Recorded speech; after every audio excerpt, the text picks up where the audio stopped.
प्रभु, धन्यवाद धन्यवाद धन्यवाद धन्यवाद प्रभु। परमेश्वर पिता তুমি মহান, তুমি সামর্থ্য ঈশ্বর পিতা, তোমাকে ধন্যবাদ দিই, তুমি এই সুন্দর সময় দিয়েছো পিতা।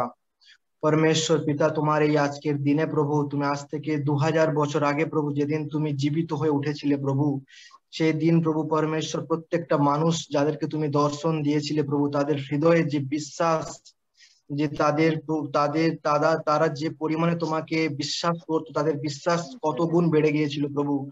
সেই রকম প্রভু আজকেও আমরা প্রভু তোমাকে বিশ্বাস করি, আর তুমি আজকের মতো একটি দিনে প্রভু জীবিত হয়ে উঠেছিলে প্রভু। তুমি আজকে আমাদের সুন্দর সময় দিয়েছো যাতে আমাদের বিশ্বাসও প্রভু জীবিত হয়ে ওঠে, আমাদের জীবন যেন জীবিত হয়ে ওঠে প্রভু। আমরা যেন তোমাকে আরো বেশি করে ডাকতে পারি প্রভু, আরো তোমার কাছে আসতে পারি, আরো তোমাকে ভালোবাসতে পারি প্রভু, আরো তোমার মহিমা করতে পারি প্রভু। পরমেশ্বর আমি প্রার্থনা করি প্রভু, এই সন্ধ্যার সময় প্রভু যত ভাই যত দিদি দাদা আছে প্রভু পরমেশ্বর, যারা প্রভু তোমার এই বাক্য শোনার জন্য আগ্রহী হয়ে প্রভু বসে আছেন প্রভু, প্রত্যেককে তুমি আশীর্বাদ করো প্রভু। প্রত্যেকের আত্মিক চোখ আত্মিক জ্ঞানকে তুমি খুলে দাও প্রভু, তাদেরকে তুমি তোমার বুদ্ধি তোমার জ্ঞানে পরিপূর্ণ করো প্রভু, যেন প্রত্যেকে প্রভু তোমার বাক্যকে বুঝতে পারেন এবং সেই বাক্য অনুযায়ী চলতে পারেন প্রভু। দয়া করো প্রভু, অনুগ্রহ করো প্রভু পরমেশ্বর, প্রত্যেকের জীবনকে তুমি আশীর্বাদে ভরে দাও। প্রত্যেকের সঙ্গে প্রভু তোমার একটা গভীর সম্পর্ক যেন হয়ে উঠতে পারে প্রভু, আর যে প্রত্যেকে যেন তোমার আজ্ঞাকারী হয়ে চলতে পারে প্রভু পরমেশ্বর। প্রত্যেকে তুমি আশা করো প্রভু, এই সময়কে প্রভু পরমেশ্বর তুমি তোমার স্বর্গদূত দিয়ে প্রত্যেকের বাড়িতে প্রভু পরমেশ্বর পিতা তুমি রক্ষা করো প্রত্যেককে প্রভু পরমেশ্বর পিতা। আর প্রভু তোমার রক্ত দিয়ে প্রভু পরমেশ্বর প্রত্যেকের বাড়ি প্রত্যেকটা মুহূর্তকে প্রভু, ইন্টারনেট সিস্টেমকে প্রভু পরমেশ্বর পিতা তুমি কবজা করো, তুমি রক্ষা করো, তুমি ঘিরে রাখো প্রভু পরমেশ্বর। ধন্যবাদ, আমরা বিশ্বাস করি তুমি করে দিয়েছো প্রভু। প্রভু আমি নয় প্রভু, আমার মধ্য দিয়ে পবিত্র আত্মা তুমি কথা বলো প্রভু, প্রত্যেকে প্রভু পরমেশ্বর তোমার আত্মিক স্পর্শকে অনুভব করতে পারে, আর প্রত্যেকের জীবন প্রভু আরো তোমার সঙ্গে প্রভু পরমেশ্বর গভীর হতে পারে প্রভু। ধন্যবাদ, আমাদের প্রত্যেকের প্রার্থনাকে তুমি শুনেছো পিতা, আর প্রত্যেককে তুমি আশীর্বাদ করেছো আমি বিশ্বাস করি প্রভু। ধন্যবাদ ধন্যবাদ ধন্যবাদ, সমস্ত গৌরব মহিমা প্রশংসা আদর প্রভু যীশু খ্রিস্ট আমরা তোমাকে দিই প্রভু। এই ছোট্ট প্রার্থনা প্রভু যীশুর নামে পিতা তোমার কাছে চাই, আমিন। তো আজকে আমরা প্রকাশিত বাক্যের 1:18 পড়বো। প্রকাশিত বাক্য 1:18, ওখানে প্রভু যীশু বলছেন যে ভয় করো না, আর আমি আদি এবং আমি অন্ত, আমি জীবন্ত, আমি মৃত্যুবরণ করেছিলাম, কিন্তু দেখো এখন আমি যুগ যুগ পর্যায়ে জীবিত, মৃত্যু এবং পাতালের চাবি রয়েছে আমার হাতে। তো প্রভু প্রভু আজকে আমাদেরকে একটি বাক্য দ্বারা উৎসাহিত করতে চান। তিনি বলছেন যে ভয় করো না, আমি আদি এবং আমি অন্ত, আমি জীবন্ত, আমি মৃত্যুবরণ করেছিলাম, কিন্তু কিন্তু দেখো এখন আমি যুগ যুগ পর্যায়ে জীবিত, মৃত্যু এবং পাতালের চাবি আমার হাতে রয়েছে। তো প্রভু আজকে আমাদেরকে এই সন্ধ্যার সময় একটি বাক্য দিয়ে উৎসাহিত করতে চান, আমরা যেন কোনো মুহূর্ত ভয় না পাই। প্রভু প্রভু কেন জীবিত হয়ে উঠেছিলেন? প্রভু দেখাতে চাচ্ছিলেন যে তিনি তার মৃত্যু নেই, আর তিনি প্রত্যেকটা মুহূর্ত জীবিত আছেন। তিনি প্রত্যেকটা মুহূর্ত আমাদের সঙ্গে আছেন, আমাদের দুঃখকে আমাদের কষ্টকে আমাদের যন্ত্রণাকে তিনি দেখতে পাচ্ছেন এবং তিনি আমাদেরকে আশীর্বাদ করবেন। আর প্রভু যীশু আমাদেরকে যখন বেছে নিয়েছেন তখন প্রভু জানেন যে আমাদের জীবনের দুঃখ আমাদের জীবনের কষ্ট, আমরা কত রকম সমস্যার মধ্যে দিয়ে যাচ্ছি, কিন্তু প্রভু আজকে আমাদের এই বাক্য দ্বারা উৎসাহিত করতে চান যে আমরা যেন ভয় না পাই, আমরা যেন হেরে না যাই, আমরা যেন হতাশ না হই, আমরা যেন আমাদের সেই পুরনো জীবনে আবার ফিরে না যাই। কিন্তু আজকে প্রভু চান আমরা যেন প্রভুর সঙ্গে চলি, প্রভুর বাক্যকে নিয়ে চলি, আর প্রভু আমাদের জীবনকে আরো আরো অনেক আশীর্বাদে ভরে দিতে চান। আর তিনি চান যাতে আমরা আমাদের বিশ্বাসকে আরো বাড়াই, আরো আমরা বিশ্বাসে স্ট্রং হই, আরো প্রভুর সঙ্গে সহভাগিতা করি। তো প্রভু আজকে এই সুন্দর বাক্যের দ্বারা বলতে চাচ্ছেন যে আমরা যেন ভয় না পাই। প্রভু আজকে আমাদেরকে একটা কথা সবসময় বারবার বলেন, যদি আমরা পুরো পুরো বাইবেল পড়ি, বাইবেলে আপনি আপনারা প্রত্যেকে দেখতে পান যে আমাদের বছরে যদি 365 দিন হয়, প্রভু 366 বার বলেছেন যে ভয় করো না। তো প্রভু আজকে আমাদের একটি বাক্য এই কথা দ্বারা আমাদেরকে শেখাতে চান যে আমাদের জীবনে যত দুঃখ আসুক যত কষ্ট আসুক, আমাদের শেষ হয়তো হয় কি মৃত্যু দিয়ে, কিন্তু প্রভু চান যে আমরা কোনো মুহূর্তেই যেন ভয় না পাই। সব থেকে বেশি কিছু হলে হয়তো আমাদের মৃত্যু আসবে, কিন্তু সে মৃত্যুকে প্রভু জয় করেছেন, আর সে মৃত্যুর ওপরে প্রভু যিশু বিজয়ী হয়েছেন। তো প্রভু বলছেন তোমরা ভয় করো না, আমি তোমাদের সঙ্গে আছি। আমি মৃত্যুবরণ করেছিলাম, কিন্তু এখন দেখো আমি বেঁচে আছি, আর আমার মৃত্যু নেই। মৃত্যু এবং পাতালের চাবি প্রভু যিশুর হাতে রয়েছে। হালেলুয়া। তো প্রভু আজকে আমরা এই বাক্যর দ্বারা আজকে আমরা কিছু বাক্য পড়বো, যে বাক্যর দ্বারা আমরা আজকে শিখবো যে প্রভু মৃত্যু বরণের মাধ্যমে প্রভু আমাদেরকে কি শেখাতে চায়, প্রভু কেন মৃত্যু, প্রভু জীবনে কেন মৃত্যু এসেছিল, আর মৃত্যুকে প্রভু জয় করার পরে প্রভু যিশু যখন জীবিত হয়ে উঠলেন, তখন প্রভু সেই মৃত্যু থেকে জীবিত হওয়ার পরে প্রভু আমাদের কাছে কি শিক্ষা দিতে চান, আমরা প্রভুর কাছ থেকে কি শিক্ষা পাই, সেটা আজকে আমরা জানবো। আমরা যদি ধরুন রোমিওর 8:11 পড়ি, প্রত্যেকে দেখুন রোমিও 8:11, রোমান্স 8:11, ওখানে কি লেখা আছে? ওখানে দেখুন লেখা আছে যীশু খ্রিস্ট কি করেছেন। ওখানে 8:11 বলছে যে মৃত্যু লোক থেকে যিশুকে যিনি পুনরুজ্জীবিত করেছেন, মৃত্যু লোক থেকে যিশুকে যিনি পুনরুজ্জীবিত করেছেন, তার আত্মা যদি তোমাদের অন্তরে অধিষ্ঠান করেন, তবে তোমাদের অন্তরস্থ সেই আত্মার শক্তিতেই তিনি তোমাদের নশ্বর দেহে জীবন সঞ্চার করবেন। আমিন। তো প্রভু যীশু খ্রিস্ট মৃত্যু থেকে যখন পুনরুজ্জীবিত হয়েছেন, তার আত্মা কোথায় আছে? তার আত্মা আমাদের প্রত্যেকের মধ্যে আছে। প্রভু যীশু খ্রিস্টের আত্মা আমাদের মধ্যে আছে, আর সেই আত্মা যদি আমাদের মধ্যে থাকে, তাহলে কি হবে না, সেই আত্মার শক্তিতেই আমরা আমাদের এই নশ্বর দেহে কি পাবো? জীবন সঞ্চার প্রভু করবেন। তো প্রভু যিশুর আত্মা আজকে কোথায় আছে? প্রভু যিশু মৃত্যুবরণ করার পরে তার আত্মা, তার শক্তি কোথায় আছে? তার আত্মা এবং তার শক্তি আমার আর আপনার প্রত্যেকের মধ্যে আছে। প্রভু যীশু খ্রিস্ট যখন মারা যান, মারা যাওয়ার আগে অনেক মানুষ, যখন ফরিসি সিদ্দুকি ছিলেন, তো ফরিসি সিদ্দুকি লোকেরা বলতেন যে প্রভু, যে তার যখন মৃত্যু হবে, তখন লোকেরা ভাবছিলেন, একবার যখন ফরিসি কিছু লোক তাকে, জিহুদিয়া কিছু লোক তাকে জিজ্ঞেস করে একটা মন্দিরের সামনে দাঁড়িয়েছিলেন, আর প্রভু তখন বলছেন যে তোমরা এই মন্দিরকে ভেঙে দাও, আর আমি এই মন্দিরকে আবার 3 দিনে গড়ে দেব। তো সব মানুষ ভাবছিলেন হয়তো প্রভু যিশু এই মন্দিরের কথা বলছেন, কিন্তু প্রভু বলেছিলেন তার নিজের জীবনের কথা, যে যদি তিনি মারাও যান, 3 দিন পরে তিনি আবার জীবিত হয়ে উঠবেন। তো সেই প্রভুর যে জীবিত হওয়ার যে শক্তি, প্রভু বলেছিলেন যে আমার মৃত্যু হলেও আমি জীবিত থাকবো। তো সেই জীবিত শক্তি, সেই জীবিত পবিত্র আত্মার শক্তি আজকে আমার এবং আপনার প্রত্যেকের মধ্যে আছে। এজন্য প্রভু বলছেন যে মৃত্যু লোক থেকে যিশুকে যিনি পুনরুজ্জীবিত করেছেন, সেই আত্মা যদি আমাদের অন্তরে থাকেন, তবে তবে তোমাদের অন্তরস্থ, মানে আমাদের ভেতরে যে আত্মা আছে, সেই আত্মার শক্তিতে আমরা কি করতে পারি? আমরা নতুন জীবন সঞ্চার করতে পারি। প্রভু যীশু খ্রিস্ট তার মৃত্যুর মাধ্যমে আমাদের মধ্যে যে অকৃত্রিম শক্তি দিয়েছেন, মানে যে শক্তিকে আমরা আমাদের নিজের বিশ্বাস, নিজের শক্তি, নিজের কর্মের মাধ্যমে অর্জন করতে পারবো না, কিন্তু তার মৃত্যুর মাধ্যমে প্রভু যীশু একটা অনন্ত শক্তি আজকে আমার এবং আপনার মধ্যে দিয়েছেন। তো প্রভু বলছেন মৃত্যু লোক থেকে যিশুকে যিনি জীবিত করেছিলেন, সেই শক্তি আজকে আমাদের এবং আপনার মধ্যে, প্রত্যেকের মধ্যে আছে। আরেকটা যদি বাক্য পড়ি আমরা, ফিলিপিও যদি পড়েন, ফিলিপিও 2:8-9, ফিলিপিয়ান্স 2:8-9, ফিলিপিও 2:8-9 যদি পড়েন, ওখানে প্রভু যীশু খ্রিস্টের ব্যাপারে পৌলুস লিখছেন যে মানুষের আকারে আবির্ভূত হয়ে, প্রভু যীশু খ্রিস্ট মানুষের আকারে আবির্ভূত হয়ে তিনি নিজেকে অবনমিত করলেন, মানে নিজেকে তিনি এত ছোট করলেন যে একান্ত বাধ্যতায় মৃত্যু, এমনকি ক্রুশের ওপরে তিনি মৃত্যুবরণ করলেন। সেই জন্যই 9 বলছে ঈশ্বর তাকে সর্বোচ্চ মহিমায় উন্নীত করলেন এবং সকল নামের চেয়ে শ্রেষ্ঠ এক অনুপম নামে বিভূষিত করলেন। প্রভু যীশু খ্রিস্ট আমাদের জন্য, আপনাদের জন্য, পৃথিবীর প্রত্যেকটা মানুষের জন্য ক্রুশে মৃত্যুবরণ করেছেন। প্রত্যেকটা মানুষের জন্য ক্রুশে মৃত্যুবরণ করেছেন। কেন মৃত্যুবরণ করেছেন? কারণ তিনি যখন ঈশ্বর তাকে সর্বোচ্চ মহিমায় উন্নীত করলেন এবং সকল নামের চেয়ে শ্রেষ্ঠ এক অনুপম নামে বিভূষিত করলেন, সেই রকম প্রভু যিশুর আত্মা, প্রভু যিশুর শক্তি, প্রভু যিশু যখন মারা যান, মারা যাওয়ার পরে তিনি যখন স্বর্গে চলে যাচ্ছেন, তো চলে যাওয়ার সময় তিনি বললেন যে আমি তোমাদেরকে একা ছেড়ে যাব না, আমি আমার স্বর্গ থেকে একটা সহায়ক আসবে, পবিত্র আত্মা। সেই পবিত্র আত্মা আমার এবং আপনার প্রত্যেকটা মানুষের মধ্যে থাকবে যারা প্রভু যিশুকে বিশ্বাস করে। তো প্রভু যিশুর সেই শক্তি, সেই আত্মা, পবিত্র আত্মা আজকে আমাদের মধ্যে আছে।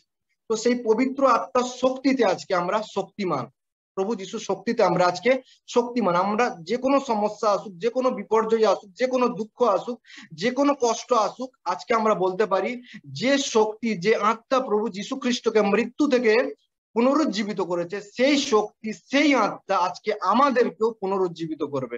এবং একদিন আমরা যেমন যিশু খ্রিস্ট মৃত্যুকে জয় করেছে, সেরকম আমরাও একদিন মৃত্যুকে জয় করে স্বর্গে যেতে পারবো। প্রভু যিশু আমাদেরকে সেই শক্তি, সেই সামর্থ্য দিয়েছে, আর আমরা কোনোদিনই ভয় পাবো না। প্রভু যিশু প্রথমেই বললেন যে তোমরা ভয় পেও না, কারণ মৃত্যুর ওপরে প্রভু যিশু আমাদেরকে বিজয়ী দান করেছেন। তিনি যেমন বিজয়ী হয়েছেন, ঠিক সেই রকম আজকে আমরাও বিজয়ী হয়েছি। দেখুন, আমি এবারে কিছু কিছু জিনিস বলবো যে যিশু খ্রিস্টের ক্রুশের মৃত্যুর কারণ কি ছিল। প্রভু যিশু খ্রিস্ট ক্রুশে মৃত্যু পাওয়ার পরে কেন প্রভু যিশু মৃত্যু যে হয়েছে তার জীবনে, তিনি যে মৃত্যুবরণ করেছেন, তো মৃত্যুবরণ করার মাধ্যমে প্রভু আমাদেরকে কি শিক্ষা দিয়েছেন, প্রভু যিশু কি চান আমরা চলি, আমরা কিভাবে চলি। আর আমরা আমাদেরকে প্রভুকে প্রথম স্থান দিয়ে আমরা আমাদের নিজের শারীরিক জীবনকে সরিয়ে দিয়ে কিভাবে আমরা আত্মিক জীবন যাপন করতে পারি, কিভাবে আমরা প্রভুর সঙ্গে আরো গভীর সম্পর্ক স্থাপন করতে পারি, কিভাবে আমরা অবিশ্বাসীদের কাছে প্রভু যিশুর শক্তি নিয়ে লোকেদের কাছে যেতে পারি, আর অবিশ্বাসীরা যারা প্রভুকে জানে না তারাও আমাদের মাধ্যমে প্রভু যিশুকে জানতে পারবেন। দেখুন, আমরা আজকে পড়বো যে যিশুর ক্রুশে মৃত্যুর কারণ কি। আমি 7টা কারণ দেখেছি, বাইবেলে পড়েছিলাম। তো প্রভু যিশু বলছেন যে আমি মরে যাওয়ার পেছনে প্রভু যিশু আমাদেরকে কিভাবে তৈরি করতে চান, প্রভু কি চান আমরা কিভাবে তৈরি হই, আমরা কিভাবে তার আরো অনেক কাছে আসতে পারি, তো সেই বিষয়ে আমরা পড়বো। আমি একে বলতে চাই যে প্রভু যিশু মৃত্যু হয়ে যাওয়ার কারণে তিনি আমাদেরকে প্রথমে পবিত্র করতে চান। তিনি চান আমরা কি হই, আমরা পবিত্র হই।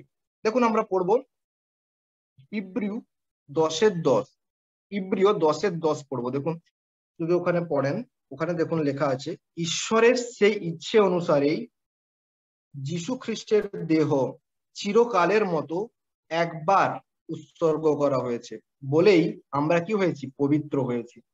প্রভু যিশু খ্রিস্ট ক্রুশে মৃত্যুবরণের কারণে আজকে আমরা কি হয়েছি, আমরা পবিত্র হয়েছি।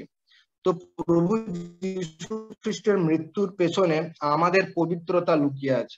আমরা যদি আজকে প্রভু যিশু খ্রিস্টকে উদ্ধার করতাম, প্রভু যিশুকে আমরা বলি তিনি আমাদের ঈশ্বর, তিনি আমাদের বন্ধু, তিনি আমাদের পিতা, তিনি আমাদের মাতা, তো তাহলে তাকে গ্রহণ করার মাধ্যমে আজকে আমরা কি হয়ে গেছি, আজকে আমরা পবিত্র হয়ে গেছি। আজকে আমাদেরকে দেখে কোনো লোক বলতে পারে না যে এরা অপবিত্র, কিংবা এরা পাপী, কিংবা এরা খারাপ। কারণ আমরা যখনই প্রভুকে গ্রহণ করি, তাকে গ্রহণ করার মাধ্যমে আজকে আমরা কি হয়ে গেছি, হিব্রু 10:10 এই বাক্যের অনুযায়ী আজকে আমরা কি হয়েছে, আমরা আজকে পবিত্র হয়েছি। তো প্রভু যিশু খ্রিস্টের মৃত্যুর পেছনে আমরা মৃত্যুকে যখন গ্রহণ করি, প্রভুকে যখন গ্রহণ করি, তখন আজকে আমরা পবিত্র হয়ে গেছি।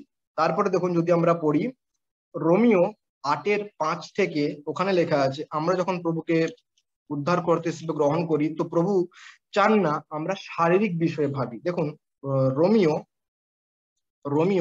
8 অধ্যায় যদি পড়েন, ওখানে খুব সুন্দর কথা লেখা আছে। আমি প্রায় এই বাক্যটা সকলকে বলি যে প্রভু যীশু খ্রিস্টকে জানার পরে আমরা আমাদের শারীরিক বিচার, মানে আমরা আমাদের শারীরিক বিষয়ে যেন না বেশি ভাবি। এখানে দেখুন, পবিত্র আত্মা দ্বারা পরিচালিত জীবন। প্রভু যীশু চান যে আমরা যখন তাকে উদ্ধার করতে গ্রহণ করি, তাকে গ্রহণ করার মাধ্যমে আমরা যেন শারীরিক বিষয়ে না ভাবি। দেখুন, রোমিও 8:5 থেকে 8,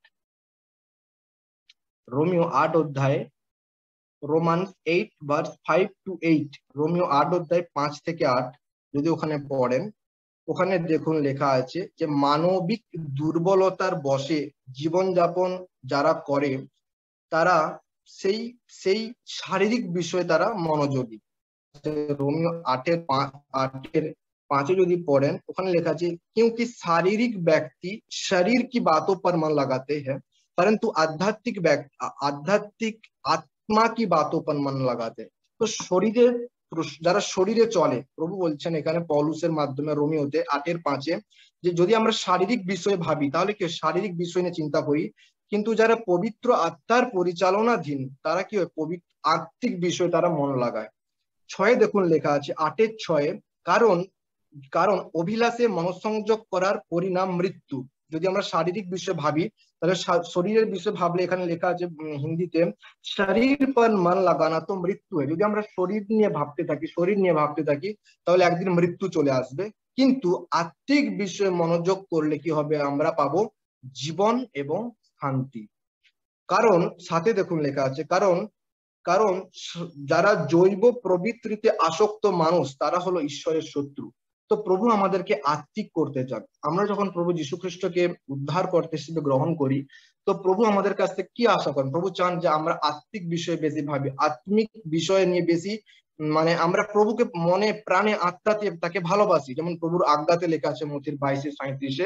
তো প্রভু দুটি আজ্ঞা আমাদেরকে দিয়েছেন। দুটি আজ্ঞার মধ্যে প্রথম আজ্ঞা যে তিনি দিয়েছেন যে আমাদেরকে হৃদয় মন প্রাণ দিয়ে ভালোবাসি, আর দ্বিতীয় আজ্ঞা তিনি বলেছিলেন কি যে আমরা যেন আমাদের প্রতিবেশীদেরকে নিজের মতো ভালোবাসি।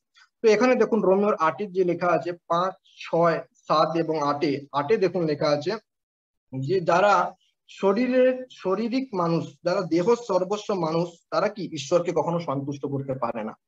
তো প্রভু যিশুকে আমরা গ্রহণ করার পরে, প্রভু যিশুকে আমরা যখন উদ্ধারকর্তা হিসেবে গ্রহণ করি, তো প্রভু চান তাকে গ্রহণ করার মাধ্যমে আমরা প্রথমে হয়ে যাই পবিত্র। প্রভুকে যখন আমরা গ্রহণ করি তখন আজকে আমরা পবিত্র হয়ে গেছি। আর দ্বিতীয়তে প্রভু আমরা যেটা পড়লাম, তো প্রভু চান আমরা আত্মিক বিষয়ে মনোযোগী হই, আমরা আত্মিকতার খোঁজ করি, আত্মিক বিষয় নিয়ে ভাবি যে প্রভু আমাদেরকে কেন বেছে নিয়েছেন, প্রভু আমাদেরকে, জগতে এত মানুষ আছে, এত এত লোক আছে, তো তার মধ্য থেকে প্রভু আমাদেরকে আপনাদেরকে কেন বেছে নিয়েছেন? কারণ তার নিশ্চয়ই কোনো না কোনো উদ্দেশ্য আছে। প্রভু যীশু নিশ্চয়ই চান আমাদের মাধ্যমে যারা প্রভুকে জানে না তাদেরকে আমরা সুসমাচার দিই, তাদের জন্য প্রার্থনা করি, তাদেরকে ভালোবাসি, তাদেরকে প্রভুর বাক্য তাদেরকে শেয়ার করি। কারণ প্রভুর বাক্য যদি আমরা তাদের মধ্যে দিই তাহলে প্রভুর বাক্যে লেখা আছে প্রভুর বাক্য হচ্ছে জীবন, তাদের মধ্যে তারা জীবন পাবে, তারা প্রভুকে খুঁজে পাবে। দেখুন তারপরে আমরা একটা পড়বো যে হিব্রিয় 5:7-9, ওখানে বলছে যে প্রভু যীশু কিভাবে আজ্ঞা পালন করেছেন, প্রভু যীশু কত কষ্ট করেছেন যখন তিনি পৃথিবীতে ছিলেন।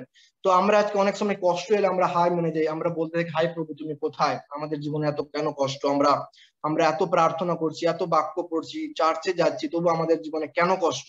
তো প্রভু যীশু দেখুন যখন পৃথিবীতে ছিলেন তখন হিব্রুতে 5:7 লেখা আছে যে উনি কত দুঃখ কত কষ্ট সহ্য করেছেন। দেখুন হিব্রু 5:7 যখন তিনি হিব্রু 5:7 ওখানে দেখুন কি লেখা আছে যে 5:7 বলছে যে তিনি ইহ জীবনের দিনগুলিতে, মানে যখন তিনি পৃথিবীতে ছিলেন, খ্রিস্ট হাহাকার ও চোখের জলে প্রার্থনা ও বিনতি নিবেদন করেছেন কার কাছে? ঈশ্বরের কাছে, যিনি তাকে মৃত্যুর কবল থেকে উদ্ধার করতে সমর্থ। তার শ্রদ্ধা ভক্তির জন্যই ঈশ্বর তার প্রার্থনা গ্রাহ্য করেছিলেন। পুত্র হওয়া সত্ত্বেও 8 দেখুন 5:8 হিব্রু 5:8 পুত্র হওয়া সত্ত্বেও তিনি দুঃখ দহনের মধ্য দিয়ে বাধ্যতার অভিজ্ঞতা লাভ করেছিলেন। আর 5:9 বলছে এই বিষয়ে পূর্ণ সিদ্ধি লাভ করে তিনি তার সকল অনুগত জনের অনন্ত পরিত্রাণের আধার হয়েছেন। তো প্রভু যিশু যখন পৃথিবীতে ছিলেন তিনি কত দুঃখ কত কষ্ট সহ্য করেছেন, কারণ তিনিও কষ্ট সহ্য করে প্রতিদিন চোখের জলে প্রার্থনা করে তিনি কি করেছেন? ঈশ্বরের কাছে প্রার্থনা করতেন যাতে ঈশ্বর তাকে মৃত্যু থেকে বাঁচাতে পারে। আর প্রভু যিশু আজকে মৃত্যু থেকে পুনরুজ্জীবিত হয়েছেন, ও আমাদেরও উচিত যে প্রভুর কাছে আমরা তার আজ্ঞা পালন করি। তো এখানে আমরা শিখলাম যে প্রভু কত দুঃখ কষ্ট সহ্য করেছে, প্রভু তার আজ্ঞাকে পালন করেছে, ঈশ্বরের আজ্ঞাকে। দেখুন 5:8 বলেছে যে পুত্র হওয়া সত্ত্বেও তিনি দুঃখ কষ্ট সহ্য করার মাধ্যমে তার আজ্ঞাকারী হয়েছিলেন, উনি আজ্ঞাকারী হয়েছিলেন। এবং 5:9 বলেছে তিনি পূর্ণ সিদ্ধ হয়ে সিদ্ধি লাভ করে তিনি সকলের জন্য, এখানে দেখুন সকলের জন্য পরিত্রাণের আধার রয়েছে। তো প্রভু যীশু খ্রিস্ট ক্রুশে মৃত্যুবরণের মাধ্যমে আজকে আমরা পরিত্রাণ পেয়ে গেছি, আজকে আমরা উদ্ধার পেয়ে গেছি, আজকে আমরা প্রভু যিশুর সঙ্গে আমরা মৃত্যুকে জয় করে স্বর্গে যাওয়ার একটা রাস্তা পেয়ে গেছি। তো প্রভু যীশু খ্রিস্ট এটাই চান যে আমরা আজ্ঞাকারী হয়ে চলি। প্রভু যীশু খ্রিস্ট অনেক আজ্ঞা দিয়েছেন আমাদেরকে, আমরা প্রত্যেকটা মুহূর্ত প্রভু প্রভু এখানে বাক্যের মাধ্যমে আমাদেরকে শেখাচ্ছেন, তিনি চোখের জলে কষ্ট করে দুঃখ সহ্য করে তিনি আজ্ঞাকারী হয়েছিলেন। তিনি আজও চান যে আমরা যদি তাকে বিশ্বাস করি, আমাদেরকে তার আজ্ঞাকে, তার বাইবেলের প্রতিশ্রুতিকে প্রত্যেকটা দিন মেনে চলা উচিত। তারপরে দেখুন আরেকটা আমরা বিষয় পড়বো, যে আমরা যেন সাহস না ছাড়ি, আমরা যেন নিরাশ না হই। হিব্রু 12:3 দেখুন প্রভু বলছে যে তার ক্রুশের মৃত্যুর কারণে তিনি আমাদের কাছ থেকে আশা করেন যে আমরা যেন নিরাশ না হই। হিব্রু 12 অধ্যায় 3 পদে কি লেখা আছে? হিব্রু 12:3 দেখুন, এখানে লেখা আছে হিব্রু 12:3, তিনি পাপিষ্ঠদের এত বিরোধিতা সহ্য করেছিলেন, তার কথা বিবেচনা করো, তাহলে তোমরা হতাশ ও অবসন্ন হবে না। তো প্রভু যখন ক্রুশে মারা যাচ্ছেন, আপনারা সকলেই জানেন, প্রভু যিশু যখন ক্রুশে মারা যাচ্ছেন, তো তিনি কত দুঃখ কত কষ্ট সহ্য করেছেন। এমনকি তিনি যারা তাকে ক্রুশবিদ্ধ করে মারলেন তাদের জন্য তিনি বললেন যে এদের ক্ষমা করো, কারণ ঈশ্বর এরা জানে না এরা কি করছে। তো প্রভু তাদের সেই বিরোধী লোকেদের এত দুঃখ এত কষ্ট সহ্য করেছিলেন, কেন? যাতে আমরা উদ্ধার পাই, যাতে আমরা আজকে পরিত্রাণ পাই, যাতে আমরা হতাশ নিরাশ না হই। 12:3 লেখা আছে যে তিনি আমাদের জন্য তিনি পাপী লোকেদের এত বিরোধিতা সহ্য করেছিলেন, তার কথা বিবেচনা করো, তাহলে তোমরা হতাশ ও অবসন্ন হবে না। এখানে হিন্দিতে আমি যদি পড়ি, হিন্দিতে খুব সুন্দর লেখা আছে যে তিনি হিন্দিতে বলেছে, দেখুন 12:3 ওখানে বলেছে যে তিনি আমাদের জন্য इसलिए उस पर ध्यान करो जिसने अपने विरोध में पापियों का इतना विरोध सह लिया कि तुम निराश होकर साहस न छोड़ दो। তো প্রভু চান না যে আমরা হেরে যাই। অনেক মানুষ, অনেক বিশ্বাসী আজকে হেরে যাচ্ছেন, অনেক মানুষ আজকে হতাশ নিরাশ হয়ে প্রভুর কাছ থেকে দূরে সরে যাচ্ছেন, ব্যাকস্লাইড হয়ে যাচ্ছে। আমার অনেক বন্ধু আছে যারা ব্যাকস্লাইড হয়ে গেছে, প্রভুকে ছেড়ে চলে গেছে। তো প্রভু আমাদেরকে বলছে যে প্রভু চান না আমরা প্রভুকে আমরা হতাশ নিরাশ হয়ে প্রভুকে ছেড়ে চলে যাই। এই জন্য প্রভু বলছেন তোমরা, 12:3 বলছে এই জন্য প্রভুর কাছে ইসলিয়ে উস পর ধ্যান করো, প্রভু যীশু খ্রিস্টের বাক্যের প্রতি আমাদের ধ্যান করতে হবে। প্রভু যীশু খ্রিস্টের বাক্যের প্রতি আমাদেরকে দৃষ্টি স্থাপন করতে হবে, যাতে আমরা হেরে না যাই, যাতে আমরা নিরাশ না হয়ে যাই। কারণ বাক্য হচ্ছে জীবন, বাক্য হচ্ছে আমাদের চলার পথের আলো। প্রভু যিশুর বাক্য যত আমরা পড়বো তত আমাদের হৃদয়ে বিশ্বাস জাগবে, আর আমরা প্রভুর আরো অনেক কাছে আসতে পারবো। প্রভুর প্রতি আমাদের প্রেম অনেক বাড়তে থাকবে। তো প্রভুর এই বাক্যের মাধ্যমে জিনিস শিখলাম, যেটা হচ্ছে প্রভুকে যদি আমরা ভালোবাসি, তার প্রভু যিশু যেমন মৃত্যু থেকে জীবিত হয়েছিলেন, ঠিক সেই রকম আমরাও প্রভুর বাক্যের প্রতি যদি আমাদের বিশ্বাস থাকে, প্রভুর বাক্যকে যদি আমরা ধ্যান করি, প্রভুর দিকে যদি আমরা মন দিই, তাহলে আমরা যেন হতাশ নিরাশ আমাদের জীবনে আসবে না। তো এইখানে আরেকটা জিনিস আমরা শিখবো, দেখুন যে প্রভু যিশুর বাক্যতে দেখুন 12:2 কি লেখা আছে, হিব্রুর 12:2 ওখানে বলেছে যে আমরা বিশ্বাসের অগ্রনায়ক। 12:2 এখানে হিব্রুর 12:2 আমাদের বিশ্বাসের অগ্রনায়ক ও সিদ্ধিদাতা যিশুর দিকে দৃষ্টি রাখি, যিনি ভাবী আনন্দ লাভের জন্য ক্রুশে মৃত্যুর চরম অপমান ও উপেক্ষা করেছেন এবং ঈশ্বরের সিংহাসনের দক্ষিণে আসন গ্রহণ করেছেন। তো প্রভু আমাদের জন্য দুঃখ কষ্ট সহ্য করেছেন। আমি যদি হিন্দিতে পড়ি, হিন্দিতে আমার ভালো লাগে তাই হিন্দি আমি বেশি পড়ি। और विश्वास की करता और सिद्ध करने वाले यीशु की ओर ताकते रहे, जिसने उस आनंद के लिए जो उसके आगे धरा था लज्जा की कुछ चिंता ना करके क्रूस का दुख सहा और परमेश्वर के सिंहासन की दाहिनी ओर जा बैठा। তো প্রভু আমাদের জন্য, আপনাদের জন্য, প্রত্যেকটা মানুষের জন্য ক্রুশে মৃত্যুবরণ করেছেন। কেন করেছেন? যাতে আমরা যখন প্রভু যিশুর দিকে তাকাই, প্রভু যিশুর সেই ক্রুশে তার মৃত্যু, তিনি কত দুঃখ কত কষ্টকে সহ্য করেছেন, তাহলে কি হবে? আমাদের প্রভু চান যে তিনি যে কষ্ট, তিনি যে দুঃখকে সহ্য করেছেন, সেই রকম আমাদের জীবনে যখন দুঃখ কষ্ট আসবে, আমরা প্রভুর দুঃখ প্রভুর কষ্টকে আমরা যেন আমরা মনে করি। আর এখানে বলেছে দেখুন যে আমাদের বিশ্বাসের অগ্রনায়ক, আমাদের যে বিশ্বাসের কর্তা, এখানে হিন্দিতে বলেছে বিশ্বাসের কর্তা, আর সিদ্ধ করনে ওয়ালে যিশু, মানে যে আমাদেরকে সিদ্ধ করে, যে আমাদেরকে পারফেক্ট করে, মানে কোন রকম স্থিতিতেই আমরা যেন হেরে না যাই, প্রভু সেই রকম আমাদেরকে সিদ্ধ করতে চান। এই জন্য বলেছে আমাদের বিশ্বাসের অগ্রনায়ক ও সিদ্ধিদাতা যিশুর দিকে আমরা দৃষ্টি রাখি। আমরা যদি প্রভুর দিকে দৃষ্টি রাখি তাহলে যে কোনো সময় যত বাধা যত কষ্ট আসুক আমাদের বিশ্বাস কিন্তু আমরা হারাবো না, কারণ আমাদের দৃষ্টি প্রভুর দিকে। কারণ প্রভু আমাদের জন্য দুঃখ কষ্ট সহ্য করেছেন, অনেক অনেক রকম তার জীবনে তার অনেক দুঃখ অনেক কষ্ট আসার পরেও তিনি কিন্তু স্থির ছিলেন, তিনি কোনো পাপ করেনি, তার মধ্যে কোনো পাপ খুঁজে পাওয়া যায়নি, তিনি বিশ্বাসে স্থির ছিলেন। ঠিক সেই রকম আজকেও প্রভু আমাদের কাছ থেকে কি আশা করেন, যে আমরা যেন বিশ্বাসে স্থির থাকি, যাতে আমরা কোন রকম সমস্যাতে এলেও আমরা যেন হেরে না যাই। তো প্রভু এই বাক্যের মাধ্যমে আমাদেরকে দেখাতে চাচ্ছেন যে আমরা যেন বিশ্বাসে স্থির থাকি, আমরা যেন সিদ্ধ হই, আমাদের মধ্যে যেন পারফেক্টনেস আসে, আমরা যেন কোনো মুহূর্তে হেরে না যাই, কোনো মুহূর্তে আমরা প্রভুর বাক্যের থেকে আমরা দূরে না যাই। এই জন্য এখানে লেখা আছে দেখুন, বিশ্বাসের অগ্রনায়ক ও সিদ্ধিদাতা যিশুর দিকে কি করি, দৃষ্টি রাখি। আমাদের দৃষ্টি প্রভুর দিকে হতে হবে, আমাদের দৃষ্টি প্রভুর বাক্যের প্রতি হতে হবে। আমরা যেন কোনো মুহূর্তে কোনো মানুষ কিংবা কোনো সিচুয়েশন কোনো পরিস্থিতির দিকে আমরা দৃষ্টি না করি। আমাদের দৃষ্টি কোথায় হোক, প্রভুর বিশ্বাসের অগ্রনায়ক সিদ্ধিকর্তা যিশু, আমাদের বিশ্বাসের যে দাতা। এখানে হিন্দিতে বলেছেন বিশ্বাস কে কর্তা, বিশ্বাসের কর্তা আর সিদ্ধ করনে वाले যিশু, বিশ্বাসের অগ্রনায়ক এবং সিদ্ধিদাতা যিশুর দিকে আমরা কি করি, দৃষ্টি রাখি। যদি আমরা প্রভুর দিকে দৃষ্টি রাখি, প্রভুর যিশু ক্রুশের উপরে দৃষ্টি রাখি, তাহলে আমরা কোনোদিন হারবো না। কারণ তিনি আমাদের জন্য, আপনাদের জন্য, প্রত্যেকটা মানব জাতির জন্য দুঃখ কষ্ট সহ্য করেছেন, যাতে আমরা কোথায় যাই, যাতে আমরা ঈশ্বরের ডান দিকে যেমন প্রভু যিশু বসে আছেন, ঠিক আমাদের জন্য প্রভু স্বর্গের জায়গা স্থাপন করেছেন, যাতে আমরাও মৃত্যুর পরে সেখানে যেতে পারি। আরেকটা দেখুন বাক্য আমরা পড়বো, যে হিব্রু 2:14 থেকে পড়বো। হিব্রু 2:14 আর 15, ওখানে আমি যেটা বলতে চাই যে উনি মৃত্যুকে জয় করেছেন। কেন উনি মৃত্যুকে জয় করার ফলে আমাদের জীবনে কি পরিবর্তন এসেছে, দেখুন হিব্রু 2:14 আর 15। হিব্রু 2:14 আর 15, হিব্রু 2:14 and 15, হিব্রু 2:14 থেকে 15। সন্তানেরা একই রক্ত মাংস সম্ভূত, সুতরাং তিনি নিজেও সেই রক্ত মাংসের স্বভাব পরিগ্রহ করলেন, যেন মৃত্যু বরণের মধ্য দিয়ে তিনি মৃত্যুর অধিপতি শয়তানকে ধ্বংস করেন, এবং যারা সারা জীবন দাসত্বের শৃঙ্খলে আবদ্ধ হয়ে মৃত্যু ভয়ে ভীত তাদের তিনি মুক্ত করতে পারেন।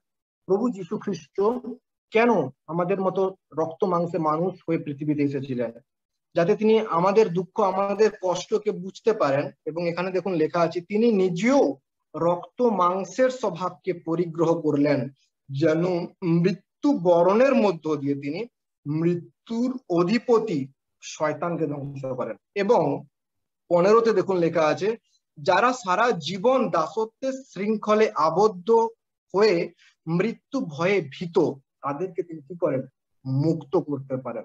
তো প্রভু আমাদেরকে মুক্ত করতে চান, প্রভু আমাদেরকে সমস্ত ভয় থেকে, সমস্ত শয়তানের বন্ধন থেকে আমাদেরকে মুক্ত করার জন্য ক্রুশে মৃত্যুবরণ করেছিলেন।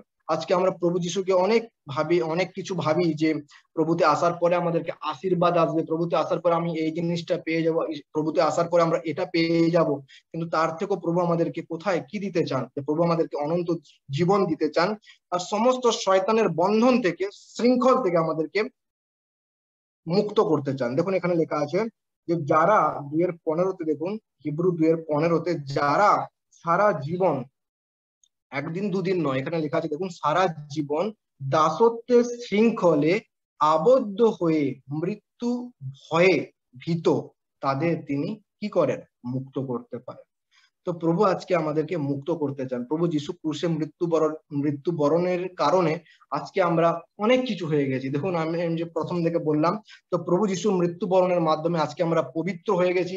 প্রভু যীশু মৃত্যুবরণের মাধ্যমে আজকে আমরা তার আজ্ঞাকে মেনে চলার জন্য আমরা আজকে আশীর্বাদ পেয়ে গেছি। প্রভু যীশুর মৃত্যুবরণের মাধ্যমে আজকে আমরা নিরাশ, হতাশা থেকে আমরা মুক্ত হয়ে গেছি।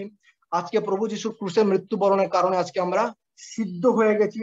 আর আজকে প্রভু যীশু, এখানে দেখুন এই বাক্য যেটা পড়লাম এখনই 2:14 আর 15 হিব্রুর, যে প্রভু যীশু ক্রুশের মৃত্যুবরণের কারণে আজকে আমরা শয়তানের সমস্ত শক্তিকে ভেঙে আজকে আমরা মুক্ত হয়ে গেছি। শয়তানের কোনো অধিকার আমাদের জীবনে নেই। অনেক সময় আমাদের মনে হয় আমাদের জীবনে এত দুঃখ এত কষ্ট কেন, হয়তো শয়তান আমাদের জীবনকে আশীর্বাদ থেকে বঞ্চিত করছে না, প্রভু কখনোই শয়তানকে অনুমতি দেবে না যে আমাদের জীবনে এসে কাজ করার। কারণ আমরা যখন প্রভুর বাক্য অনুযায়ী চলবো, যখন আমাদের সঙ্গে প্রভুর সহভাগিতা ঠিক থাকবে, আমরা যখন প্রভুর বাক্যকে মেনে চলবো, প্রভুর আজ্ঞাকে মেনে চলবো, তখন শয়তানের কোনো অধিকার নেই সে আমাদের জীবনকে স্পর্শ করে। তো আমাদের যে যুদ্ধ, আমাদের যেভাবে আমাদেরকে প্রভু চলতে বলেছে, সেই বাক্য অনুযায়ী আমাদেরকে চলতে হবে। দেখুন, তারপরে আজকে আমরা শেষ বাক্য পড়বো, যে প্রভু সমস্ত পরীক্ষা থেকে আমাদেরকে আজকে জয় করার জন্য প্রভু ক্রুশের মৃত্যু বরণ করেছিল।